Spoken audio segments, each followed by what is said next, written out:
بسم اللہ الرحمن الرحیم والصلاة والسلام علی نبیہ الامین وعلی آلہ واصحابہ اجمعین اما بعد فقال النبی صلی اللہ علیہ وسلم الکیس من دان نفسہ وعمل لما بعد الموت والعاجز من اتبع نفسہ ہواہا وتمنى علی اللہ الامانی او کما قال علیہ الصلاۃ والسلام۔ میرے انتہائی قابل احترام معزز ناظرین سامعین، ایک بہت بڑے حادثے اور سانحے سے گزرنے کے بعد آپ کی خدمت میں حاضر ہوں،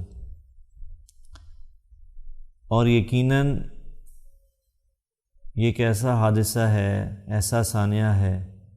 کہ جس کی تکلیف کو، جس کی شدت کو، جس کے غم کو الفاظ کی شکل میں بیان کرنا بہت مشکل ہے۔ اسی وجہ سے میں کچھ آپ کے سامنے دل کی بات لے کر حاضر ہوا ہوں۔ اس سے پہلے کہ میں اپنی بات کی طرف بڑھوں، میں اس چیز کا اظہار کرنا چاہتا ہوں کہ ان سب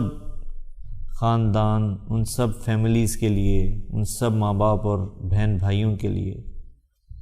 جو اس حادثے سے گزر چکے ہیں، جن ماں باپ کا کوئی بھی نوجوان بیٹا یا جن بہن بھائیوں کا کوئی بھی نوجوان بہن یا بھائی اس طرح دنیا سے اچانک چلا جائے، اور اس کے جانے کے بعد وہ کس تکلیف سے، کس کرب سے گزرتے ہیں، اس کا اندازہ اپنا پیارا بھائی کھو جانے کے بعد مجھے بھی ہوا اور ہماری پوری فیملی کو ہوا۔ اور اس کے بعد میں اپنی طرف سے اور اپنی فیملی کی طرف سے اور مولانا صاحب کی طرف سے اپنے تمام دیکھنے والوں کو اور مولانا صاحب کے تمام چاہنے والوں کا بے حد شکریہ ادا کرنا چاہتا ہوں۔ وہ کیونکہ اس خوفناک حادثے سے، جس پریشانی اور غم سے ہمارا پورا خاندان گزرا، ہماری پوری فیملی گزری، اس میں جو آپ سب کی طرف سے ایک محبت دیکھنے کو ملی، آپ سب کی طرف سے جو ہمدردی اور جذبہ ہمدردی، اظہار ہمدردی ہوا، اور نہ صرف پاکستان سے بلکہ دنیا کے 6 براعظم سے آپ سب نے انتہائی پیار کا، محبت کا اظہار کیا۔ آپ یقین مانیے ہم سب پوری فیملی آپ لوگوں کے مقروض ہیں کہ آپ نے ہماری اتنی بڑی پریشانی میں،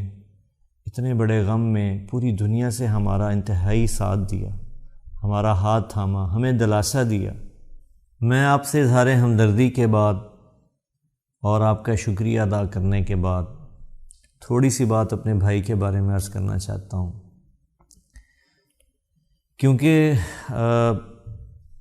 اتفاق ایسا ہوا کہ ہمارے اس بھائی کا تعارف بالکل نہیں تھا، اور جتنے بھی لوگ تعزیت کے لیے آئے عملاً، یا جن سے فون پہ رابطہ ہوا، سوشل میڈیا کے تھرو رابطہ ہوا، تو بہت سے لوگوں نے ہمیں کہا کہ ہم نے جو مولانا صاحب کی زبانی عاصم بھائی کی باتیں سنی ہیں، تو آپ نے اپنے بھائی کو یا آپ نے عاصم کو چھپایا کیوں، چھپا کے کیوں رکھا؟ ان کی شخصیت کو، ان کی باتوں کو آپ نے سامنے کیوں نہ آنے دیا؟ تو وہ بہت زیادہ لوگوں کے کہنے کی وجہ سے، جو پیار کرنے والے ہیں، چاہنے والے ہیں، انہی کی وجہ سے میں مختصر سا کوشش کروں گا کہ تھوڑے وقت میں آپ کو بتا سکوں کہ عاصم جمیل کون تھا۔ تو میں اپنی بات کی ابتدا یہیں سے کرتا ہوں کہ آپ سب جانتے ہیں کہ اس کی وفات، اس کا دنیا سے جانا اس کے تعارف کا سبب بنا، اور یہ کوئی اتفاق نہیں ہے، یہ میرے بھائی عاصم جمیل کا انتخاب تھا۔ آپ سمجھ سکتے ہیں کہ جب انسان کسی بھی مشہور شخصیت کی اولاد ہوتا ہے تو اللہ تعالیٰ خود بخود اس شخص کی جو اولاد ہے اس کا تعارف کروا دیتے ہیں. اور ہم سمجھتے ہیں خاص طور پر آج کے دور میں، سوشل میڈیا کے دور میں، انٹرنیٹ کے دور میں، کسی بھی شخصیت کی معلومات لینا، اس کی اولاد کے بارے میں، اس کے کام کے بارے میں انتہائی آسان ہے. لیکن اس قدر سوشل میڈیا انٹرنیٹ کی موجودگی کے باوجود عاصم جمیل لوگوں سے مخفی رہا. تو اس کی کیا وجہ ہے؟ میں یہیں سے اپنی بات شروع کرتا ہوں کہ جب میرا بھائی اللہ تعالیٰ نے جب ایک ایسی عمر میں پہنچا جس میں انسان کو سمجھ اور شعور آنا شروع ہوتا ہے، تو اس نے اپنی بچپن سے ہی، بلکہ بہت چھوٹی عمر سے اس چیز کو فیل کرنا شروع کر دیا تھا کہ ہم ایک بہت بڑے باپ کے گھر پیدا ہوئے ہیں، لیکن جو مقام مرتبہ ہمارے والد کو ملا ہے، یہ اس کا سب سے زیادہ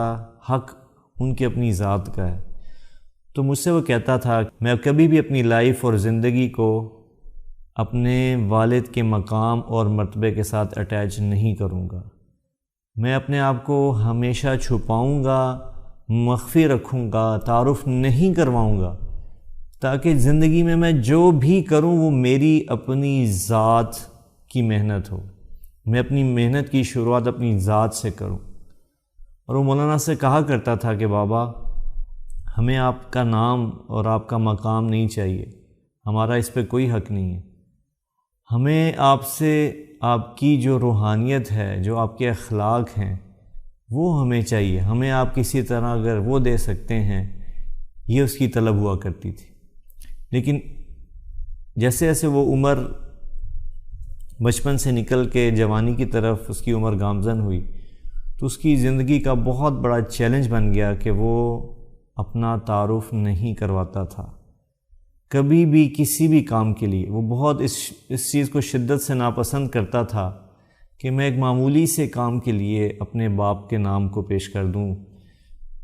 جو نام اللہ اور اس کے رسول کی نسبت سے 6 براعظم میں پھیلا ہے، میں محض اپنے ایک چھوٹے سے فائدے کے لیے اس کو استعمال کر لوں، یہ مجھے گوارا نہیں. اور اسی کا سب سے بڑا آپ دیکھیں کہ اس کی سب سے بڑا عملی ثبوت یہ ہے کہ اس کی دنیا سے جانے کے بعد اکثریت کو سوائے فیملی کے اور جو ایک قریبی جاننے والوں کا ایک سرکل ہوتا ہے، اس کے علاوہ عاصم کا کسی کو نہیں پتہ تھا.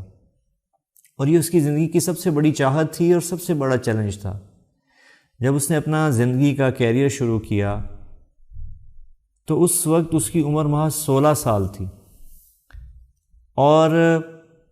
آپ مولانا کے بیانات میں سن چکے ہیں کہ ہمارا بھائی یہ پیدائشی طور پر ڈسلیکسیا کا مریض تھا. یہ وہ بیماری ہے جس کی وجہ سے کوئی بھی بچہ یا کوئی بھی انسان اس کو الفاظ کی پہچان میں بہت دقت کا سامنا ہوتا ہے. تو بچپن سے چونکہ وہ ڈسلیکسیا کا مریض تھا، اس لیے خاطر خواہ پڑھائی نہ ہونے کی وجہ سے 5ویں کلاس تک جب اس کی تعلیم ہو گئی، جو کہ بہت مشکل سے بہت کٹھن سفر تھا اس کے لیے، تو اس وقت ہمیں ڈائیگنوز ہوا، پتہ چلا کہ ہمارا بھائی اس بیماری میں مبتلا ہے. تو مولانا نے اس کو بہت جلدی، بہت چھوٹی عمر میں ہی گاؤں بھجوا دیا. تو لمبا جو آپ جانتے ہیں جو ہمارا گاؤں ہے، تو آپ یقین مانیں جب اس نے ہمارا، چونکہ آپ جانتے ہیں ایگریکلچر سے تعلق ہے، تو اپنی زندگی کی جب شروعات کی تو مولانا صاحب نے وہاں ہمارے جو ایگریکلچر کے ذمہ دار تھے ان کو فرمایا کہ آپ عاصم کو کوئی ذمہ داری دیں. تو جب نیکسٹ ٹائم مولانا تشریف لے کے گاؤں تو وہ اپنے فارم پہ وزٹ کے لیے گئے، تو انہوں نے دیکھا کہ عاصم کئی کے ساتھ مٹی کے اندر، زمین کے اندر کام کر رہا ہے اور ایک مزدوروں کی طرح مزدور بن کے ہی کام کر رہا ہے. تو مولانا کے لیے بڑی ایک حیرانگی کی چیز تھی. جب وقت ختم ہوا، وہ گھر واپس آیا تو انہوں نے عاصم کو بلوایا کہ بیٹا، میں نے تو تمہیں ذمہ داری دے کے بھیجا تھا اور تم نے کئی سے کام شروع کر دیا مزدوری سے. تو اس نے کہا ہاں بابا، میں ذمہ داری اس دن لوں گا جب مجھے یہ فیل آئے گی کہ میں اپنے اس کام کا اہل ہو چکا ہوں. جب تک میں اہل نہیں ہو جاتا مجھے بابا کی ہی چلانی ہے، مجھے اپنی زندگی کی شروعات مزدوری سے کرنی ہے، میں محنت اور مشقت کر کے اوپر آنا چاہتا ہوں، اور جب میں سمجھوں گا یا وقت یہاں چیزوں کو لے آئے گا کہ مجھے لگے گا کہ مجھے ذمہ داری سنبھالنی چاہیے تو میں ضرور ذمہ داری سنبھال لوں گا۔ یہ عاصم بھائی کی شروعات تھی زندگی کی عملی میدان کی، جو کہ ان کا یہ اختیار کرنا، اس سوچ کے ساتھ کام میں آنا ہم سب کے لیے بہت حیران کن تھا۔ اور یہ سفر یہاں نہیں رکا، انہوں نے اپنی عملی زندگی کو اسی سوچ کے ساتھ کہ میں ایک محنت، مزدوری اور انتھک کوشش کے ساتھ اپنا آپ اس دنیا میں حاصل کروں گا۔ یہ سفر جاری رہا اور ذمہ داری میں محنت کرتے کرتے انہوں نے 2009 کے اندر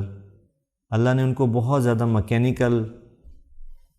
نہ پڑھنے کے باوجود بہت سمجھ بوجھ دی تھی، مکینیکل کی بہت سمجھ دی تھی، تو انہوں نے اپنے شوق کا اظہار کیا مولانا سے کہ میں چاہتا ہوں کہ میں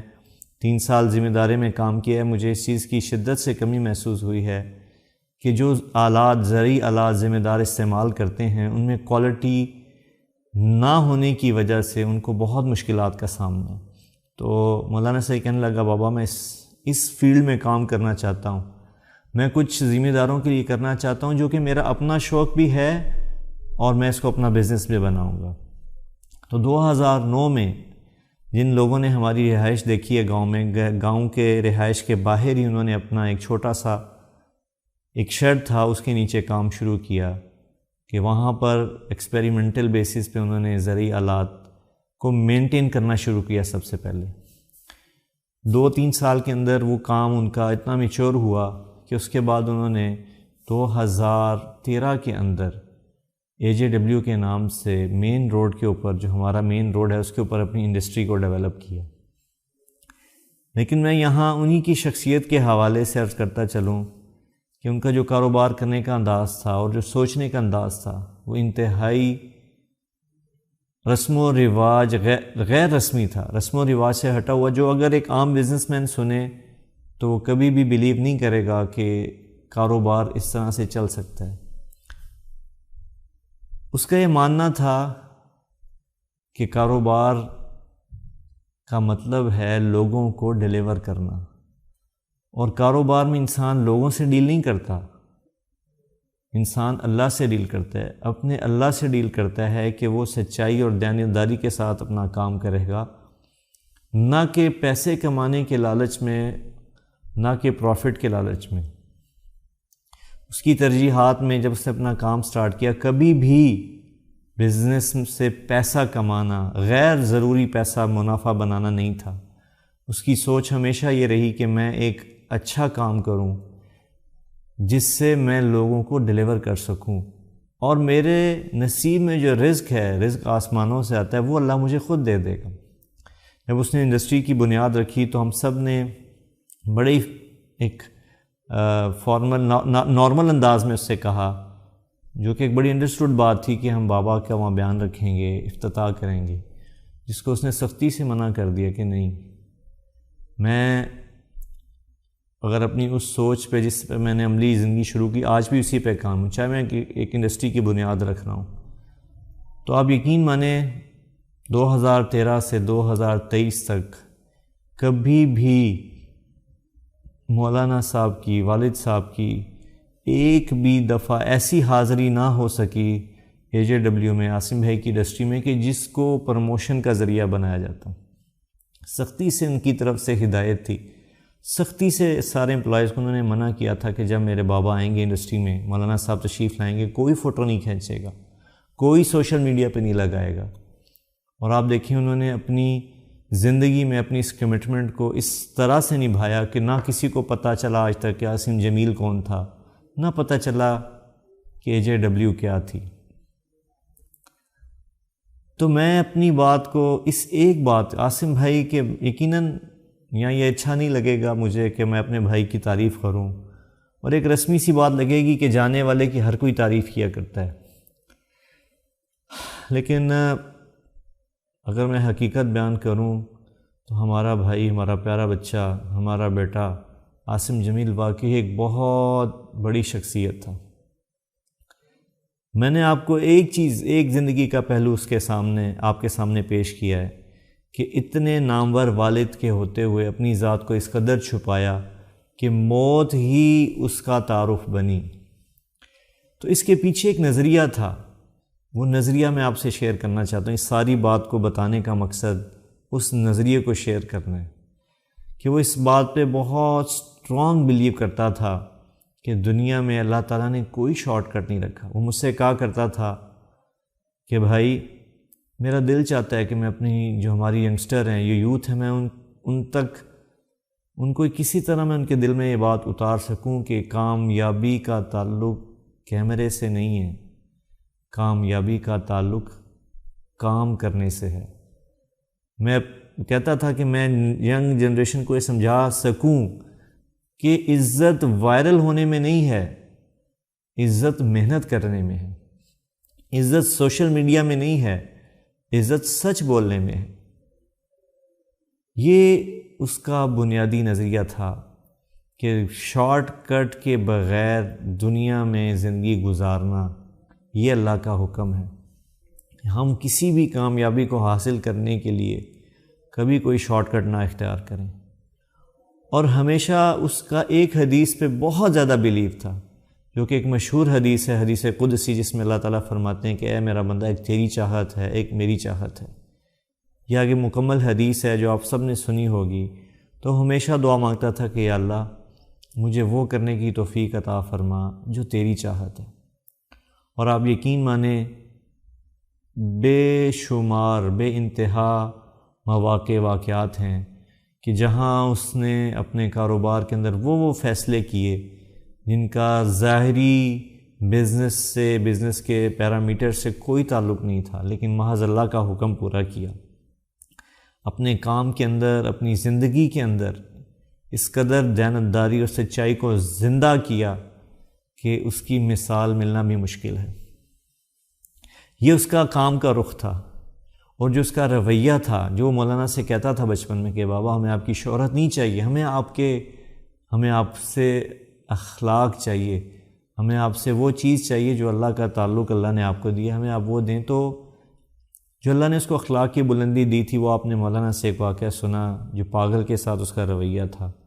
اور آپ یقین مانیں اس کا یہی رویہ ہر اپنے ورکر کے ساتھ تھا، ہر اپنے امپلائی کے ساتھ تھا، ہر ہمارے گاؤں میں رہنے والے غریب شخص کے ساتھ تھا۔ جب اس کی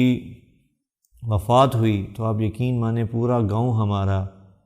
ہم سے زیادہ غمگین تھا، ہم سے زیادہ وہ لوگ رو رہے تھے جن کے ساتھ اس نے پچھلے زندگی کے 17 سال بتائے، اور سب بیک زبان یہ کہہ رہے تھے کہ آج ہمیں یوں لگ رہا ہے کہ ہمارا والد دنیا سے چلا گیا۔ کیونکہ اس نے اپنے اور غریب کے درمیان، اپنے اور اپنے ملازم امپلائی کے درمیان فرق ختم کر دیا تھا، سب کو سینے سے لگا کے ملتا تھا، ویلکم کرتا تھا۔ جو اس کے امپلائیز فیکٹری میں کام کرتے تھے، جن کے جسم سے پسینہ اور میل کی ہر وقت میل کی کیفیت میں رہتے تھے، ان کے کپڑے میلے رہتے تھے، ان کو بھی سینے سے لگا کے ملتا تھا۔ اللہ تعالیٰ نے اس کو دیانتداری اور سچائی پہ بھی عمل کرنے کی بے حد توفیق دی، اور اپنے ماتحتوں کے ساتھ بھی بے حد اچھا سلوک کرنے کی توفیق دی۔ تو آج میں اس موقع پہ یہ بات اس لیے آپ سے عرض کر رہا ہوں، میں اس کی زندگی میں کبھی ممکن ہی نہیں تھا کہ اس کی بات سوشل میڈیا پہ بتا سکتا، چونکہ وہ اس کے نظریے اور ویژن کے خلاف تھی۔ آج اس کے جانے کے بعد اس لیے شیئر کر رہا ہوں کہ مجھے بھی پوری فیملی کو میں حوصلہ ملا آپ کے رویے سے، اور دوسرے نمبر پہ بہت زیادہ سب نے چاہت کا اظہار کیا کہ ہمیں عاصم بھائی کے بارے میں بتایا جائے۔ تو یہ میں نے ایک مختصر سا کوشش کی ہے کہ میں عاصم بھائی کے بارے میں عرض کر سکوں، اور میرا دل چاہا کہ میں اپنے بھائی کو ایک ٹائٹل دوں کہ جانے کے بعد اس دنیا سے اللہ تعالیٰ نے جس طرح ساری ایک بہت بڑی تعداد لوگوں کے دلوں میں اس کے لیے پیار کو ہم نے دیکھا، لوگوں کے دلوں میں، لوگوں کے جذبات میں ہم نے اس کے لیے ایک محبت کا اظہار دیکھا، ہمدردی کا اظہار دیکھا، تو میرا دل کیا کہ میں اپنے بھائی کا ایک ٹائٹل کے طور پہ ایک اس کے ساتھ اس نام کو جوڑ سکوں، اپنے جذبات کے اظہار کر سکوں کہ گمنام ترین مشہور عاصم جمیل، گمنام ترین مشہور عاصم جمیل، کہ اس نے ثابت کیا اپنی زندگی میں، اپنی کمٹمنٹ نبھائی کہ اپنے والد کے نام کو استعمال نہیں کیا۔ ہم اس کو میں بھائی پوری فیملی اس چیز کے اوپر خراج تحسین پیش کرتے ہیں کہ اس نے جو اپنے ساتھ کمٹمنٹ کی اس کو آخری سانس تک نبھایا۔ اور اس دعا کے ساتھ میں آپ سے اجازت چاہتا ہوں کہ اللہ تعالیٰ ہر خاندان کو، ہر فیملی کو ایسی کسی بھی حادثے سے، ایسی کسی بھی محرومی سے، ایسی کسی بھی بڑی پریشانی سے محفوظ رکھے کہ جس کا برداشت کرنا انتہائی مشکل ہو۔ تو میں سب کے لیے دعا گو ہوں، ساری کی ساری دنیا کے انسانوں کے لیے، مسلمانوں کے لیے، کہ اللہ تعالیٰ ہر کسی کو اس پریشانی سے محفوظ رکھے، اور جن پہ یہ آ جائے، جو اس سے بیت چکے ہیں، ان سب کے لیے میں دعا گو ہوں کہ اللہ تعالیٰ ان کو حوصلہ دے، صبر دے۔ اور میں آپ سب سے پھر دعا کرتا ہوں کہ آپ نے پہلے بھی بہت بہت ہمارے لیے دعا کی، ہمارے بھائی کے لیے دعا کی۔ آپ سب سے میری گزارش ہے کہ ہمارے بھائی، پیارے بھائی عاصم جمیل کو اپنی بھرپور دعاؤں میں یاد رکھیے گا۔ السلام علیکم ورحمۃ اللہ وبرکاتہ۔